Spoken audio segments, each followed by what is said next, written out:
আসসালামু আলাইকুম ভাই, সবাইকে সালাম জানাই।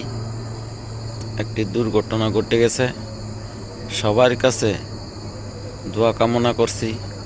আমাদের আলামিন ভাই ফানি ভিডিও করে, অনেক কষ্ট করেই ভিডিও বানায় এবং সবাইকে আনন্দ দেওয়ার জন্যই তিনি ভিডিও বানায়। কিন্তু এই দুর্ঘটনা ঘটে গেছে, ভিডিও বানাতে গিয়ে তিনি নিজেই আগুনে অনেক ক্ষয়ক্ষতি হয়ে গেছে।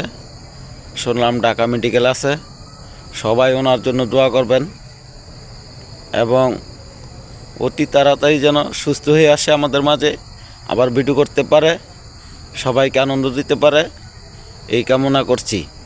সবার কাছে একটাই অনুরোধ ভাই, ভিডিওটি ধৈর্য ধরে দেখবেন এবং ওনার জন্য সবার কাছে আবারও মিনতি করে বলছি দোয়া করবেন।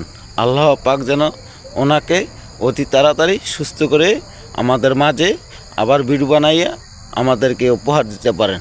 আসসালামু আলাইকুম।